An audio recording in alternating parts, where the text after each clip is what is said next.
research already provide ample and sufficient evidence how the recent crisis, economic crisis, is also partly contributed by the non-democratic decision. The third is, I think, the last is supporting more stable and legitimate institution of democracy. So if we want to have, if we want to continue to have a stable and legitimate government, democratic government, democracy and so on, we need also to deliver that everybody is the winner. So then we came with what kind of institution that can ensure that everybody is the winner, not just the strong and let's say the super rich, but also the middle class and the ordinary citizen. By that, I thank you all and hope we can discuss after this. Thank you. Thank you very much, Pak Sugeng, for your perspectives, especially when you say that why governance is important, so that it is not hijacked. Yep. I think this is quite strong message, but I think we may all be able to see the connections between what Nolin said about the arguments why transparency, accountability matters in the post-2015 development agenda, and then what Iftikhar led us and showed us what have been achieved in the Asia Pacific region and what could have been done or what could be done in the future. Then we learned from Beate the delicacy of the issue of governance and then also development, stressing not only what Iftikhar earlier mentioned about the importance of having it as a goal, but then the process around it, which is a bit complicated to say the least. Of course, Sugeng is the strongest advocate of the inclusion of this governance going into the post-development agenda. We have now approximately 1 hour to discuss, so I would invite perhaps 3. It depends on how many I would like to make comments. The first round perhaps 3, and then the next, or maybe I will take 4. The first round, and then the second round would be 4. So if I can see your hands, so I can, we have 3 from here, 2 from, 3 from here, another 3. Okay, so I will take 4, and then the panel will respond, and then we will have the second round. So I would strongly ask you to make your points or comments or questions not more than 2.5, 3 minutes. Is it okay? So again, your hand. So Khairil, 1 from here. Ibu, you second one, and then I will take 4. Any ladies? Only 1, and gender balance. So Baratna, and then Baba. Okay. Starting from here. Please introduce yourself and then quickly address your question. Okay, thanks. My name is Emmanuel Riyad from Revenue Watch Institute. I'm a bit, it's a comment actually about whether putting good governance is one of the goals is measurable. I think it's not a question of whether we can measure it, it's a question of whether we want to have it or not. There are a number of studies that it's possible that we can measure. I mean, from Revenue Watch, we have developed a source governance index. We put a number of indicators and we can measure it. So it's a question of whether we want to have it or not. It's not about whether we can measure it or not. The second one is about the transfer pricing. Looking across the globe, it's not only the developing countries' problem, it's the problem of the whole world. When companies, especially multinationals, are evading taxes and setting different systems and trading among their own subsidiaries to avoid taxes, shifting the profit to different lower tax jurisdictions. So this is really a global problem. I think we need to really push for more transparency in the sector. And I think the OECD has come up with a bit of shift in the moving from the arm principle or arm length principle to formula apportionment, which is very good, and we need to encourage that. Thanks. Thank you. Thank you. I'm Ratna from Save the Children in Indonesia. Thank you anyway for all the speakers for the inspiring information. Actually, as we know that children constitute more than 30% of the total population in the world. So then they are really dependent on us, who will decide what the government will be or will work on children to fulfill their rights. So the open, inclusive, and accountable government is not only about make sure the outcome in service delivery, but we think it's more into the sustainable realization of children's rights. That's why we propose that actually the governance was supposed to be the standalone goal in post-2015 rather than being just put it as an enabler. For example, how could we measure or how could we assure that our government will commit if it's just an enabler? So if we put it as a standalone goal, then it's going to be the one that we can assure the indicators, the target that we would like to achieve. Then what is actually my question afterwards is how we ensure that the commitment after all these negotiations in the international, regional level, and how we ensure, for especially regarding to make sure that all these decision-making process will comply with our national development planning, which actually Indonesia is on process of it. I do not know what's happening in the other countries, but I think that's also the crucial thing that we have to think afterwards, after this meeting. Thank you. Thank you, Arna. Thank you. Third question? Thank you. My name is Promita Sengupta and I'm with GIZ in Bangladesh. I have a couple of questions. The first one is, I would like to take a leaf out of this morning's speech talking about co-governance. And when we look at the Asia-Pacific region, we realize that not only are performances very varied, but also capacities are very varied. And if we look at a combination of service delivery, social inclusion and rights, at least in the first two, I think many governments are going to have to partner with non-government actors to reach, if we talk about access. I work in the justice sector. I know this is particularly true, that non-government actors, even sometimes private sector, have to, their power or their capacities have to be harnessed. My question around that is that what then in the post-2015 agenda will governance and transparency look like when you are looking at a partnership delivery? So the relationship has changed a little bit from government governing and governance only for government and civil society as observers or watchdogs, but actually you have an openness for partnerships. What are the questions that raises for the post-2015 agenda? That was the first comment. And the second one, I'll keep it brief, relates to the first person who asked questions, is the question of international governance. Two very big questions come up here. We talked about the Bangladesh example, both in terms of the disasters around the garment factories, where a lot is said about national levels of responsibility, and correctly so. Much less push has been exerted successfully, and this is very important for the SDGs because the SDGs are looking at a balance. They're not just looking at one sector of the world delivering. They're looking at the fact that this is very clearly one part of the world is dependent on the other for delivery.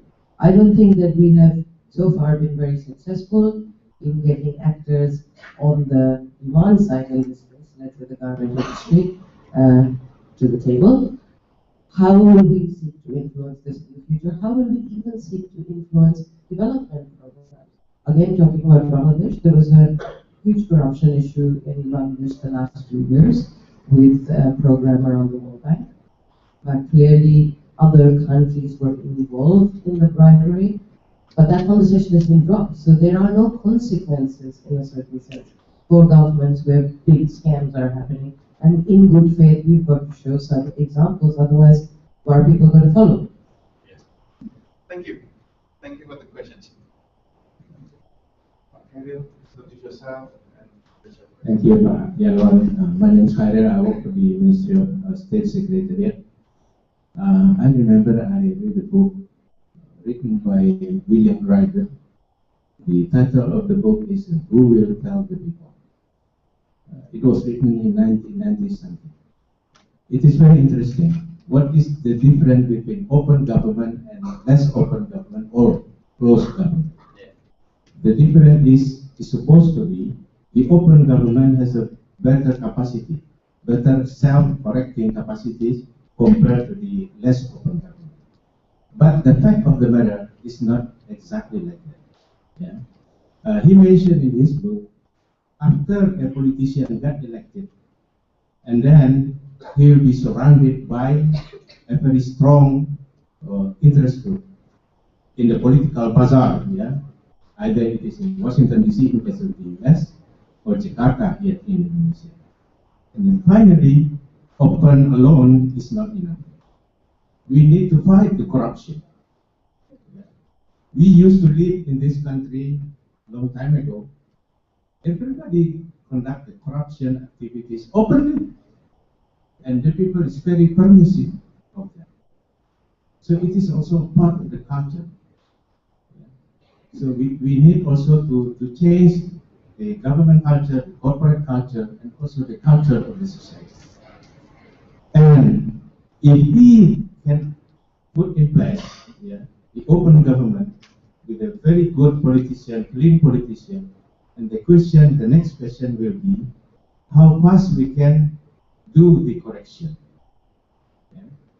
And it depends on the ICT, it depends on the innovation, it depends also on the politics, domestic politics side. If we end up with the partisanship in the politics, domestic politics, it's sometimes really difficult to do some correction. So it is a really very what we call a long road to go, yeah. But we have to be optimistic in this situation. Thank you. Thank you very much, Khairil. Now I would like to invite the panel to respond. If I may, just my suggestion, but it's up to you how you will take it. For the question number one on the whether or not we want to have it rather than how to do it.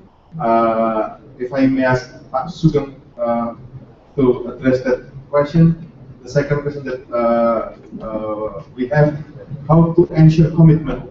Of course, there's also the link to children's issue, but the focus is how to ensure commitment after all of this long process.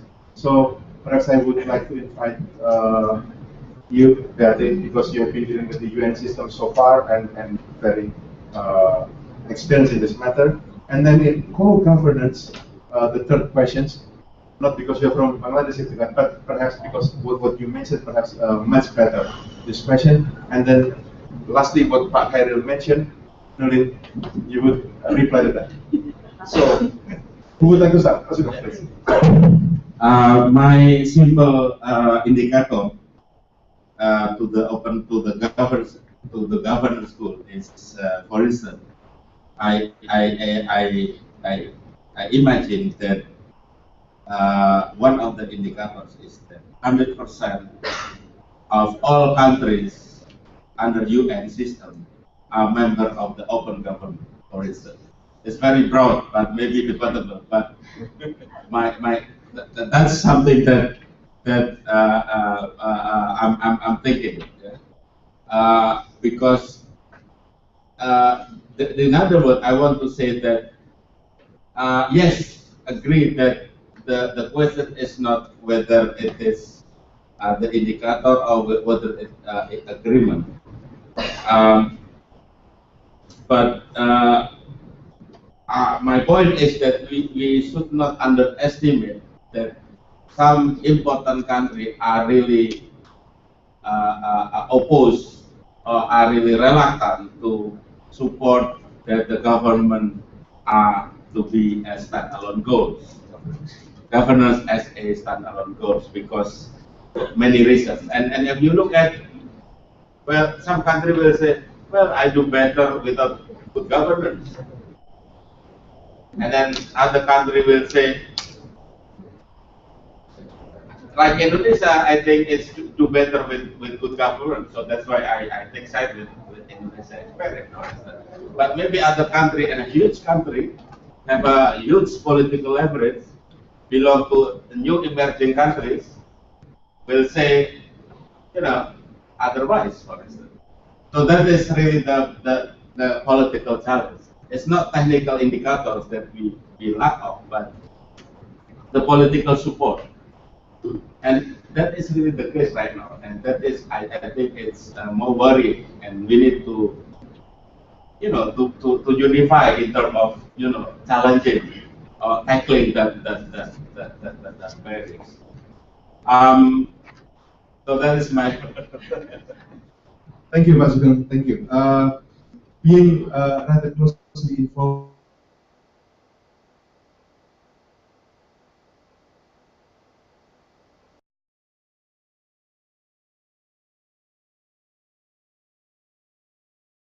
Again, it is not about technical questions, how we do it, but sometimes it is like political will or how would I say?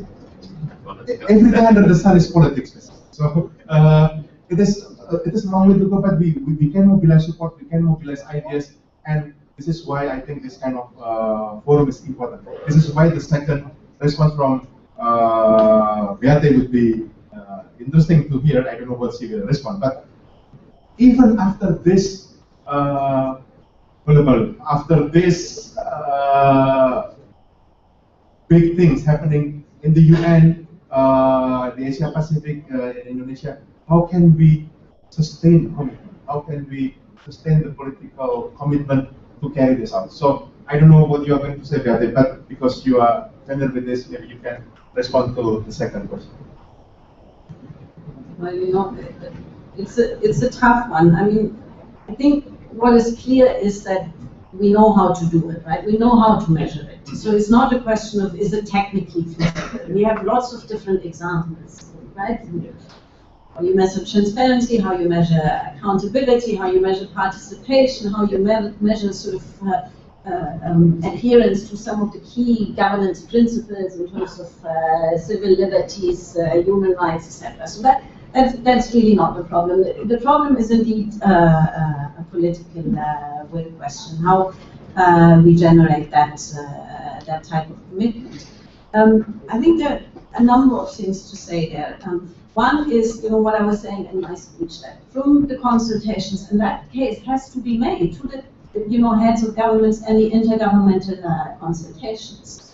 The public demand is for more accountable and open and transparent government, and that comes out from all of the consultations. So it's a very powerful voice. 2 million people who are all saying the same. Our number 3 priority is that. And I think we need to impress on, the intergovernmental process and the open working process and all these processes that will eventually converge, that these type of voices cannot be ignored. And the logical consequence for that popular demand, to me, is, a standalone governance indicator. I think the other case to be made for it is, again, what I was saying in my remarks, that we know that a lot of the equity issues that we're seeing, and underperformance, or countries lagging behind, or subnational inequalities in media performance, a lot of it is attributable to governance questions. So if we are saying, as an international community, we are committed to the MDGs and the post-2015, and then there's another, I think, consensus that comes out, the post-2015, will be a lot about finishing the unfinished business of the MDGs, and then adding a few dimensions to it, including the equity dimension and the sustainability dimension. So if we're basically saying part of the reason why we are not there yet right? Especially if we look at subnational levels, or if we look at country-to-country comparisons in the inequalities or disparities that we see in country-to-country comparison.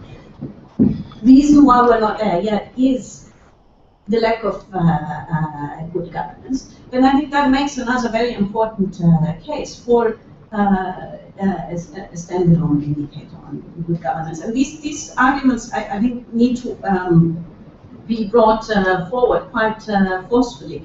And I wanted to add one thing on Promita's question on, the consequences for underperformance.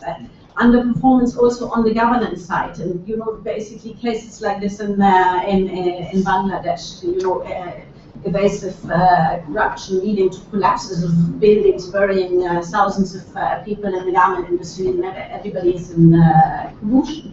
So there need to be consequences for that, and I think the MDGs have also shown that actually sort of translating some of these commitments into targets and indicators is a very good tool to create peer pressure, right? Because countries don't want to be seen to be underperforming. Right? So again, we can use that as a tool to basically, create pressure to opt up performance on some of the governance challenges that we face. Thank you. Kritika, would like to tackle the third question, especially on the good governance, but especially because there are 2 points. What governance and transparency look like in the post-2015, and then how will this influence the development program process?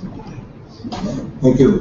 My response will go back to the core point that all of us are actually talking about, which is about political will. If you look around, I have a new definition of politics, which is politics is of the people, for the people, if we are, and by the people, being the way. So that's happening all around. It's not only Bangladesh. I saying that it's all over, but definitely in Bangladesh and so where does the solution lies? It's in terms of governance, in terms of corruption control. It lies at the end of the day with the people's power. I think this may be sound very abstract, but I think we deserve the politics, or deserve the leadership that we have. So we get the leadership, or get the politics that we deserve. So we have to earn it, and I think that's in the people, in the people's capacity, so it's mobilization to do that. But there's a limit to which civil society or public voice or demand and accountability can really deliver, until and unless governance deficit is accounted for, until and unless corruption is made definitely a punishable offense, we are not going to see it. That's why the importance of the political commitment, the importance of the institutions to function effectively to deliver to the accountable governance. For a moment, talking about Rana Plaza, when Nalin started and others also spoke about Rana Plaza, and we have always known that corruption affects economic life, people's and development is adversely affected, but that corruption also kills people. It's an absolutely stark example. And this is where, it's also a justification. Rana Plaza, Bangladesh is often known for wrong reasons. It comes into the international media. Rana Plaza-like thing, puts under the carpet some of the good stories that can also come out from Bangladesh. And I don't want to go into that, but this is the reality we have to face it. And in terms of practical implication, it's not about the safety of the building or the construction deficits. Those are the symptoms. The basic problem lies in the collusive corruption that we are talking about. And collusion between politics, business, and good business, and law enforcement. This is a kind of a trap in which we are in. So we need to break that. In order to be able to do that, we actually need, once again, go back to the political point, back to the institutions of accountability, and back to the public capacity to create the demand. And you mentioned about the international aspect of post-Rana Plaza response. extremely important point. We all we've always recognized that the problem lies in Bangladesh and it has to get addressed within the country, but we also forget that there is a demand side of it. Demand side of this corruption coming from the quick profit motivation of the business, international, the brands and companies who have tragically moved for a cent better rate to fourth grade factories, living better compliant factories. And that has resulted in this tragedy. So responsibility has to be taken also on the demand side, and that can only happen when there is the core concept of this whole conference of on OGP, which is partnership between business, politics, and civil society. Yes, thank you. Thank you, Tika. So who will tell the people? Well, I think in this day and age, we have the technology, the innovation, the alliances, the people to tell the people. And it's also an alliance that cross over countries and continents. And I think that is the hope, the fact that there are new alliances that would want a better world. And there is a bottom line. There are norms and there are standards that have got to be kept. In fact, coming back to the Rana Plaza incident, the clean clothes campaign, the ethical marketing people who were the buyers decided to put pressure on the corporations to clean up the whole value chain. In fact, I was just in Hong Kong up to yesterday talking to the corporations who are working to see how can they actually clean up their value chain, because there was a threat to their brand. So it's not like they're doing it because they love the people, but there's a threat to their profits. And I think that this is it. I mean, how do we actually mobilize people? Because at the end of the day, we have to believe in the power of the people to make change.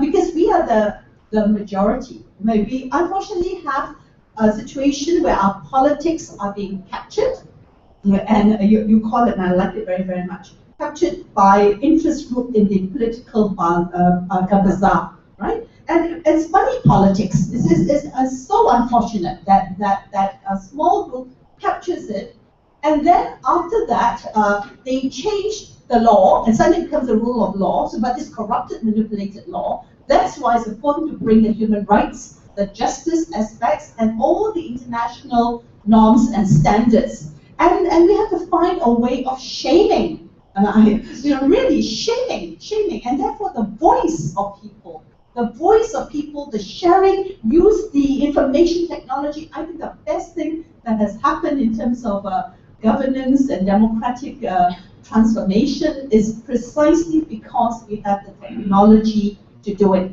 And some of these interests still do not know how to regulate that. And may it not be regulated so that we can actually still have these alliances. But at the same time, there are reformers. There are reformers in government who actually, and I like, today I thought the opening was just fantastic, because you actually see that government is not homogeneous.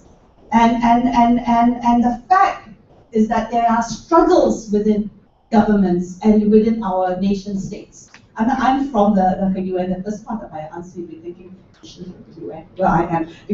but at the end of the day, it's really looking for reformers, looking for the progressive forces, people who want to create a better world. Because we don't have a choice. I mean, the world is so limited. Currently, we have reached the boundaries of our own limitation. And unless we know how to use our financial, human, natural resources, we are going to create hell for our children. We're going to create a real nightmare for our children and their children. We have to put ourselves in some order. And the only way we can do this is to find all the reformers in the private sector. I've been searching for them recently, and I found some, and really got them to be working, not as a CSR, what was the corporate social responsibility. That is too, for me, it is so wishy-washy. I'm sorry to say that, so wishy-washy, because it's just a PR branding thing. I mean, you have to change your business model.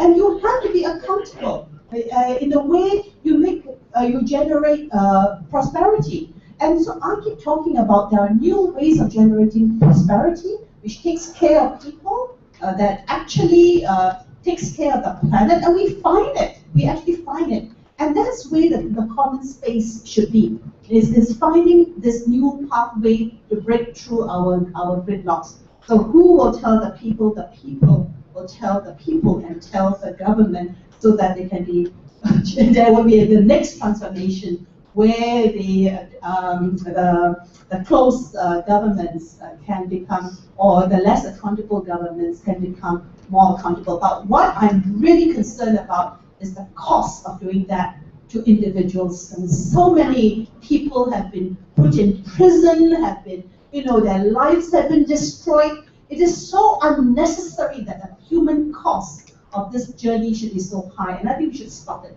We should really find a way of stopping that and really shaming these other forces and naming them. I think the naming and the shaming. I was the head of UNIFEM. This is the Women's Fund in the United Nations, and we started off. We were in the 70s. Nobody wanted to talk about violence against women or wanted to talk about gender equality, but we fought through it through a constituency. And eventually, even the World Bank today will say you cannot talk about your economy without talking about gender equality. Suddenly, gender equality becomes smart economics. So the thing is that governments will not change by themselves. The reformers in government will be weak unless they're supported by a constituency and they know that they have support.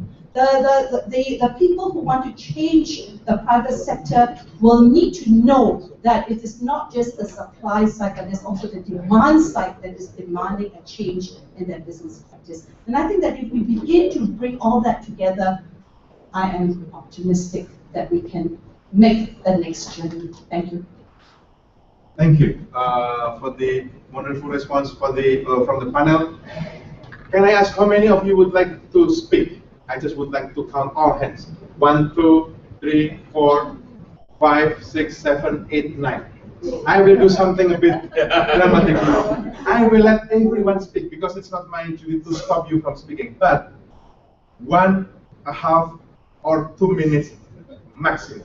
So that I will take all questions, 9 hands already, and then I will give a chance for the panel to respond, as well as to make some conclusion remarks. So all of you who wish to speak again, 1, 2, 3, 4, 5, 6. Now 6. Okay, from 9 to 6. Okay. It remains maximum 2 minutes. Make your point or questions or comment. Tarun from Cambodia. Interesting to discuss on this issue regarding to Cambodia governance and living environment. But I'd like to make attention on this governance and living environment. When we talk about living environment and governance, that is related to the word relationships and the way they treat the relationship between the government and civil society. If we're talking about living environment, relationship means that the government is the one who holds the power to provide a living environment for the citizens. This is not the world we want. The world we want is that the people can exercise their rights, can implement their rights as citizens, that can hold the government accountable and be having a country where fully developed and transparent, open, effective, So the discussion between the governance and living environment, I think we mentioned about living environment. Otherwise, relationship. Now, the second one, if you're talking living environment, then the line of accountability is not there. I mean, the government was saying it's not about accountability, it has to do accountability too. And the third important thing is that when talking about governance, it's not about government itself. Governance is about everyone, I mean, private sector and society. So my conclusion is that there is a need to identify and a strong indication on the standalone role. very much the young entrepreneurs. Thank you. Second, from you. I heard so far and so HRD and many people here really want the good government to be a standalone goal. So I just know to explain more. But my question is now, what is the open governance group and other civil community and to be together to advocate for good government is standalone? And other thing, you know, we have a libraries and collect the voice from the CSO around the world, what they want to see the Vision 2015 agenda look like. And the voice is in our hand. And now, what is the open government and also the community and advocate beyond the work government or the agenda in Vision 2015? Thanks, Sam, for the challenge. Oh, and what they plan to advocate this. That's a good challenge. How many? One. Okay, and then please. Thanks so much. My name is Leondi. I'm working with the OpenStreetMap team, but I'm also the young ambassador for OGP, Model for Youth. So it's been a very interesting discussion, especially if we're speaking in the context of countries in Asia. Even though we, as they mentioned earlier, even though we perform massively and fantastically in terms of our economic growth, but we also have these growing economic disparity and social gap. So I'm really afraid when we are talking about civic participation, what's in reality is happening, this only refer to or only include those who are living in urban cities, those who have the access to facilities, those who can access internet, those who can access all the information that are circulated around this very luxurious building. So my question would be, how can we also cater the needs of those who live in rural areas? Probably the key point to actually reach out to them is to also empower the government, the good governance, not only in central government, but also to transfer the same vision to government in district level. Which I think will be challenging, because when we are about to transfer this knowledge from the central government to those who are in district level, the resistance is actually there, and especially in the case of Indonesia, we also have this decentralization system. They also have a bigger side to have their own decision making. So that's quite a challenge to tackle, and I wish the speakers also address that. Thank you. Thank you. I forget anyone else from the middle seat? No? Okay. We have 1, 2, 3.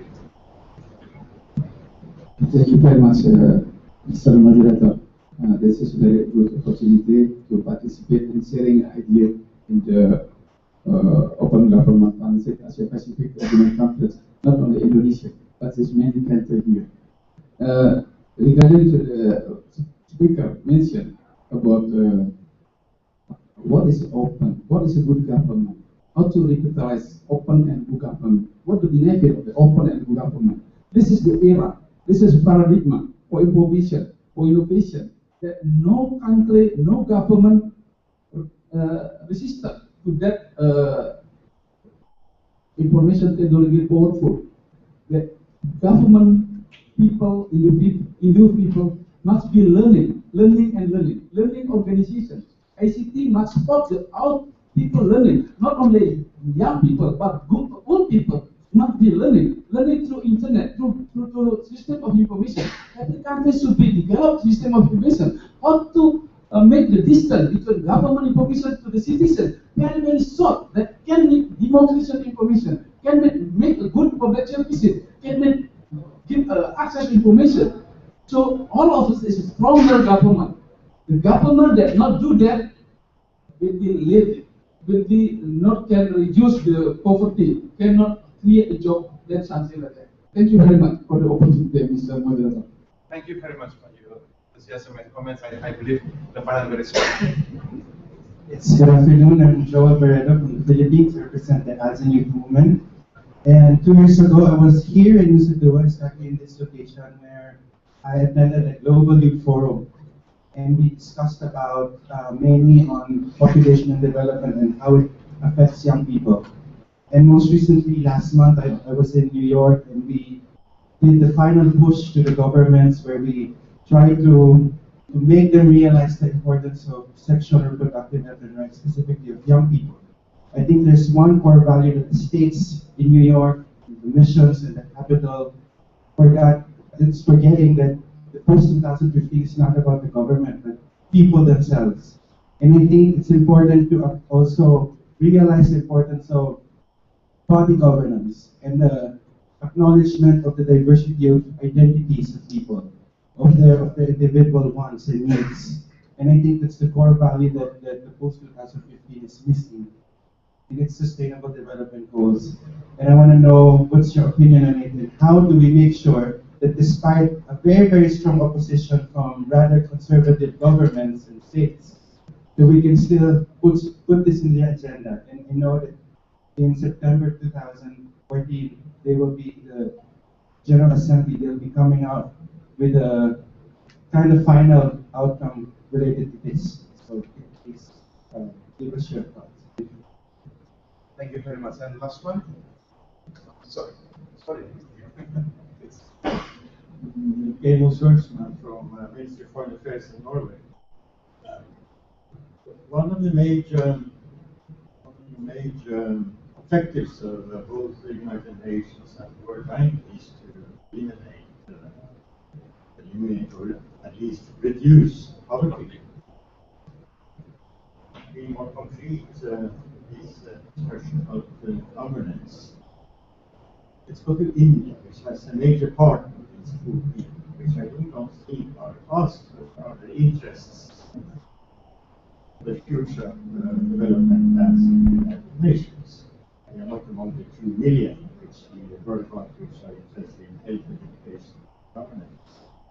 In India, we have a very interesting discussion running now between Mr. Sen, who has got the Nobel Prize in economics, and other famous Indian economist, Rajesh Bharati. They are on different sides of development policy.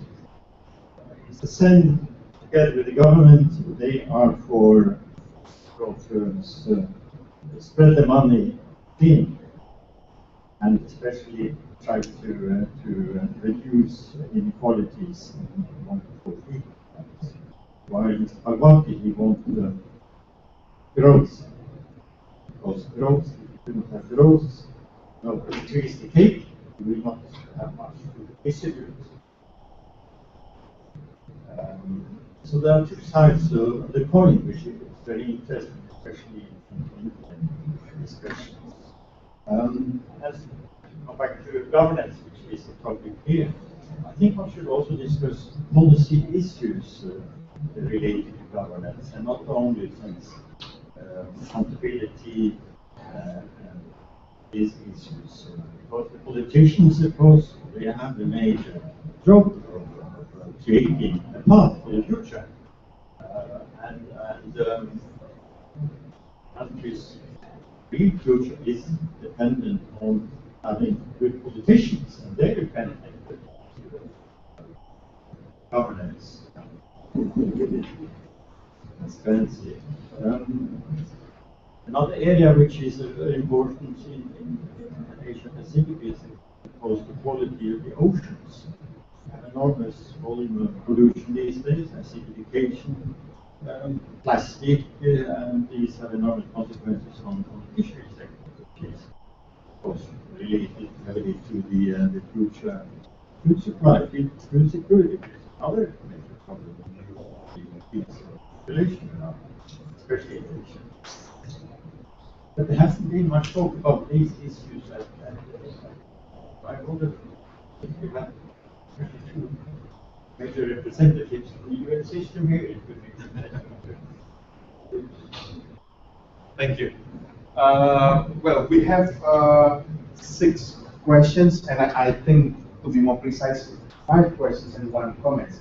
So the first comment on most on the relationship, but also that it's not just the government, but like the new types of governing the society. So it's not from just government, but also including the society. So that's the first comment. But also advocating for the standalone goals. So I think any speakers, if you would like to comment on that, it's okay. But I would suggest Pak Sugeng to tackle the second questions. What can CSO, what can OGP community probably, or you can throw the questions to all of us here. What could we do basically to advocate this? The third questions I would, the third and the last actually, would like to invite Beate, especially when addressing the like urban bias, the questions on it. Basically, there is an aspect of inequality of access to the technology that maybe the issue of governance is biased towards urban communities. So maybe you can tackle and the last questions, some aspect of it.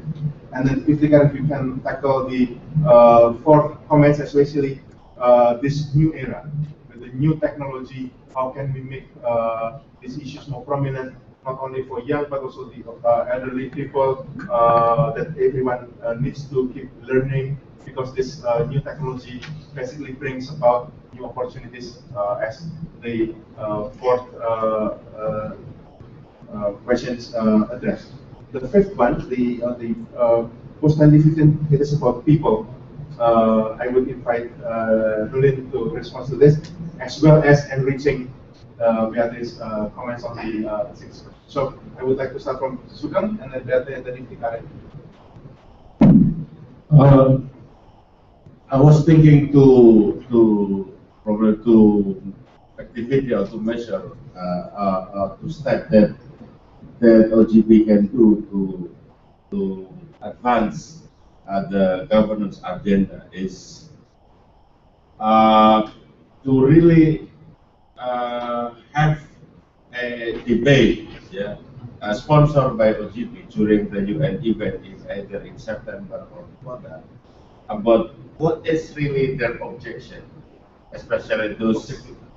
I mean, what is really their main objection about the governance being a standalone goal, so that we could clarify what kind of risks they are afraid of if we take up that as a government as a standalone goal. Because basically, my guess is that they are afraid of the government has two type definition. One is the narrow definition of government, where it's focused solely on the effective government, and the other may be more broader political definition of political governance. So maybe their objection is more on the broader political definition of the governance. So that maybe if that is the case, then countries and everybody could agree on more middle terms definition. That's it, the urgent one. Yeah. So like Emmanuel Bria said, then the debate is not just whether or how, but with what kind of indicator is. So that's one idea to discuss about. I mean to make the opposite side closer to the real issue, what is being debated. The second is that, of course, this event would, speak strongly about that OGP really believe that the governance governance as a standard goal with certain indicators being proposed could be, because I remember that the leadership of OGP before HLP report being produced is also sent a comprehensive letter to UN, the Secretary General, and I think that letter is quite powerful to be taken into consideration by the panel. So I would like to see also that the OGP leadership here and all the members could also send a strong signal that we are together here, could send letter to either the UN Secretary General or the Open Working Group Secretariat that we have, and we are also ready to kind of to provide support in terms of technicalities of which indicator and so on and so forth. So that's my very short sentence. Thank you, Pak Sugeng. Yeah. on the inequality of access and how do we go beyond urban elites. I think that there's several things to that. I mean, one is basically that, obviously we can't sort of limit this just to high-tech type of approaches. The consultations basically, high-tech, ICT, My World Survey, all of these tools are tools to capture, a certain segment of the popular opinion. But we can also, of course, and that is why, as the UN, we conducted these community consultations in 83 countries with 120,000 people.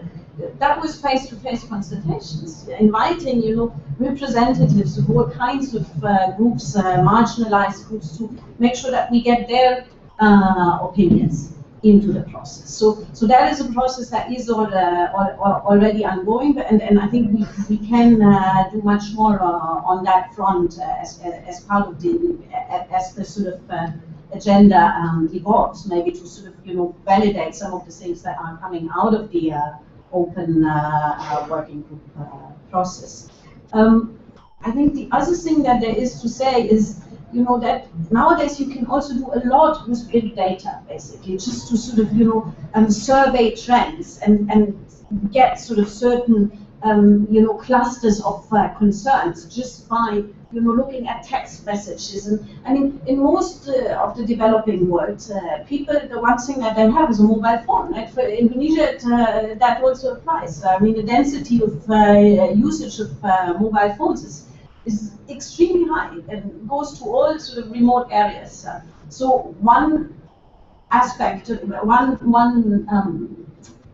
option of getting sort of these voices in is basically looking also at big data and the type of trends, clusters of issues being mentioned that we can sort of mine from big data and get that into the process. But I think the point on sort of district roles and their service delivery role, particularly in Indonesia, is also a key point. And the question is basically, if we have a governance role, how do we break it down, and how do we make sure that it doesn't just stay at national level as an aggregate, but it goes to provincial level, to district level, to sub-district levels, and going by the MDG experience, the way Indonesia has handled this is basically, they've developed an MDG roadmap and then developed action plans for all the 33 provinces. And in order for the provinces to meet the targets, those were then breaking down into district targets and action plans. So it's basically sort of cascading the results chain down to lower levels to make sure that, indeed, if there is a standalone governance indicator, it's not only national government that is being held accountable, but also subnational governments. I wanted to just make one additional point on the question from the Norwegian representative, because I think that is at the core of the issue, right? Basically, I mean, to me, growth and distribution are not opposites, actually. They're complementary. Growth is needed, we know that, to lift people out of poverty.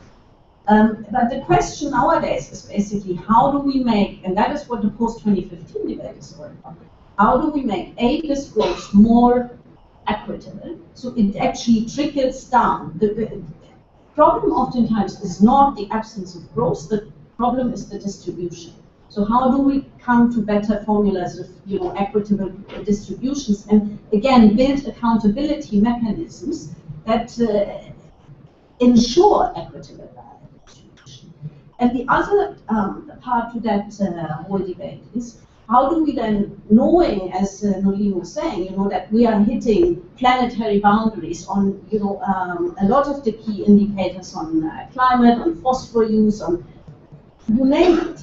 How do we make sure that this type of growth is more sustainable, so that we sort of don't tip the climate beyond the 2-degree increase, and we don't deplete all resources beyond recovery? And that is another key aspect of the post-2015 debate that is coming through, basically saying, okay, we need the key type of development goals that we have, but we need to enhance them by the dimensions of equity and sustainability. And I think we're seeing increasing awareness in a lot of countries, including in Indonesia, that this is absolutely necessary, because the current debate in Indonesia, for example, on this whole aspect of sustainability, quite apart from the post-2015 debate, is, you know, how can Indonesia move from a brown economy model to a green economy model that basically changes patterns of production and consumption. And there is a lot of, you know, commitment. I mean, the president has committed to greenhouse gas emission targets that are very ambitious. There is the Red Plus agenda. There's a whole debate of how are you getting green economy indicators into the National Development Plan, which is currently under formulation. So it's basically that type of debates that are happening on the quality of those. And they're happening at country level already. The question is, how are we getting that also adequately reflected in the post-2015 goals? Thank you. Yeah, I think very brief. I think I agree that it's not about growth or distribution. It's not either or, it's a combination of both. And that opportunity, I think, is being created tremendously. And then specific to the question you asked me to respond to is you know, the new technology, young and not so young, you know. So, like myself, not so young. I think it has its own dynamics, and it will overtake all of the challenges on the way. But a couple of things, of course, is happening, and it has to be built further, which is you know, to develop the infrastructure for it. I think it's practically all governments and states are trying to do. But a lot more important for me is to try and invest in education technology so much, you know, and we lag. A lot of these countries in the Asian Pacific region lag behind the global average of investment in education, particularly, which is critically important. But it has also been mentioned about the alternative ways, I mean, which is related to the technology, but it's the widespread use of mobile phone and various technologies that is facilitating. I mean, in a country like Bangladesh, we are starting from banking to the application of RTI, campaigning for against corruption.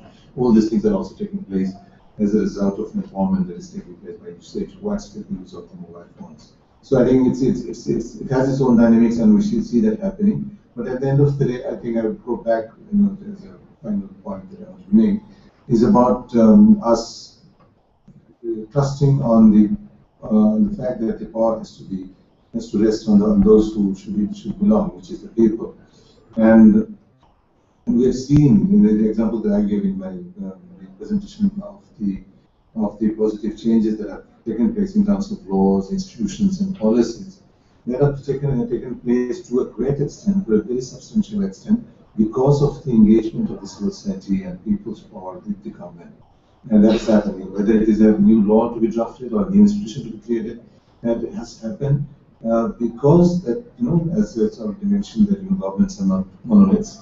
Politics is not a monolith. There are people within the government and politics who want to see change, and it depends on us and our capacity to try and make use of those championships and work together, and that leads to the ultimately for change. Thank you. You said that development and the UN should be for people. Indeed, it is. In fact, the Charter of the United Nations starts with the term "we the peoples," and the accountability of the nation state is to make sure that we the peoples live in greater freedom, right? Freedom from want, from fear, and from discrimination. So, and I think that the UN, in a sense, is the legitimate space where this is being worked out in terms of norms and standards. That's why in the 90s we had all those conferences, and in fact we would not be where we are in terms of women's empowerment and gender equality if it was not because of the UN. It brought the marginalized voices that were out there. And one of the roles that I played was to make sure that the voices of women, like in the conflict zones and so on, came right into the UN space, so that frameworks could be developed And the same thing happened, of course, with the population. I think the consultation for the population agenda took place actually in SCAP under my leadership. And I was told that it was the most progressive that influenced the other larger agenda in New York, right? All right, so that. But then coming then from there to the fact that is it growth, is it equity? Actually, at this current point, it's so interesting. It's not even that they complement each other, but that you can actually address closing development gaps as a driver of growth. And I think that is where the next transformation is. And I say this because I know that the debates are going on. Not growing is not an option, I have to say, because in Asia there's so much poverty. But there are two things that we need to be looking at. One is the fact that we are actually not growing because what is being generated in terms of wealth is asset growth through rent seeking, and it doesn't create jobs, and it doesn't really create it doesn't actually create income security through wages. It is not growing. The real economy is not growing. It's through speculation, it's through rent seeking, it's through asset exploitation, it's through the capture of profits, it's through all the stuff which we know. And this recent book, Thomas Piketty, captures it extremely well. And there's a big debate now in terms of how inequality is being generated. I'm not talking about any type of inequality. We're talking about the fact that 0.1% control almost 50% of the wealth that is being generated through all these other speculative agendas. So I think that is the major concern. I just came out of a meeting which ended yesterday, and it was, for me, it was an eye opener because it was about the transformation taking place in China. It was the meeting of the private sector and governments in China. And and of course I know, but I didn't realize the implications of it. China is changing its growth model, right? In order to sustain itself. It's no longer going to be a factory Asia. It's no longer going to focus on export growth to the G3 countries, US, EU, and so on. It is actually changing its development model to a consumption-based model. And what that means, I mean, of course it has implications, and they need to look very, very seriously in terms of what it means in terms of consumption patterns and sustainability. But the whole thing about equity, when it came to equity, the way they are doing it is actually to increase the minimum wage of their workers, of their workers, 13% per year for 5 years, continuously. So it means in 5 years, the basic minimum wage, and has never happened before, will be increased by 80% of today's value, right? So you're going to have very rich, expanding middle class in China. And the implication for that, in terms of the region and in terms of the world, is huge, right? It's huge. But that is like closing the inequality gap by enriching the near poor, right? But the type of transformation that's happening for me was actually rather mind-boggling. But there was a big discussions in terms of the implication of governance. And for the first time, I heard the big discussion on the type of governance China should have in order for the next development journey. So there's a lot of things that are happening that I am afraid that we're not capturing, because some of these societies are not as open as we want. But there have to be ways of capturing and knowing what precisely is actually happening in these spaces. And I think the final thing that I wanted to say is about leadership. Of course, we want all our governments to perform as governments should. And that's why having the right type of leaders, the ethical leadership, and the leadership that cares for its people will make the best policies. The problem starts is when governments get captured by interest groups and small interest groups that takes care of themselves and then corrupt the government. Then it is critical that we then put in this whole, the way of preventing that, or at least preventing that from happening, is indeed through more open, accountable, and transparent governance. And what we can call it good governance, we can call it democratic governance. But you know, the democratic space is not corrupted. Huh? I mean, this is the thing. The democratic space can be corrupted. So one needs to be very, very careful of how we actually protect that and how do we engage with that. And we have to be quite sophisticated in the way we actually push our issues. But I seriously feel that we are at such a, I started my speech by saying that we're at the cusp of a big transformation in Asia. We need to really, really understand where we are economically, socially, and politically. And very often, and this is where I think the 2015 development agenda is interesting, because they see it not as single journeys, but as an integrated journey. And I think for the first time, we may not be able to fulfill the Asian miracle or sustain it unless we know how to have a more integrated agenda, which brings together the economics, the environment, the politics, and the social as one agenda for deep transformation. Thank you. Thank you very much. Thank you very much. And I also would like to thank all panelists that we have here. I think you all would agree with me that the discussion this afternoon is very rich, to say the least. It's very rich. We now see some perspectives, some different angles, insights on the complexity on the one hand, but also potentials and also opportunities.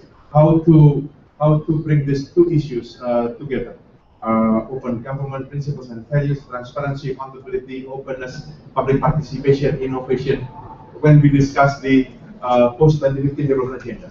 Of course, as we have discussed here, the process still takes place for a while. At least we still have time until September 2015 before the UN finally decides what will replace MDG. During the time from now until September 2015, there are still opportunities for us, governments, CSOs, to make noise, not only just make noise, but also to provide inputs to the processes. We have here Pak Khairil, who was part of the President SBY's team in the high-level panel. And Pak Khairil understands very well not only the delicacy, but also the intricacy and the complexity when we talk about these issues. But again, now I think this is the time for all of us, government and CSO alike, to join hands if we want to push this issue, governance in the post-2015 development agenda. Again, all speakers make their point. This is not just about the technicalities, but the politics. It is not just about the capacity, but also willingness to incorporate it. I do not intend to make a summary because of the richness of this topic, but at least we all have experienced, we have learned, we have heard from the speakers how these issues can be very potentially enriching our trajectory in development. All of the discussions are already captured and recorded, will be available in the YouTube. We will keep you informed. In fact, all of the discussion was live streamed. Well, it's okay. Don't worry. What we are discussing here is interesting, I believe, and this is a call for all of us to advocate this issue. Again, on behalf of the committee, I would like to thank all of our speakers. Please join me to give a hand to them, and see you on the next. Thank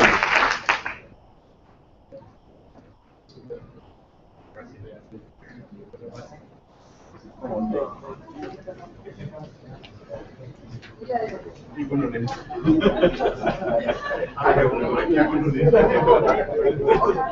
very much.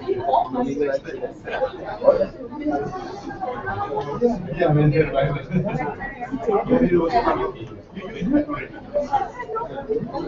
was the member of the National Committee for the supporting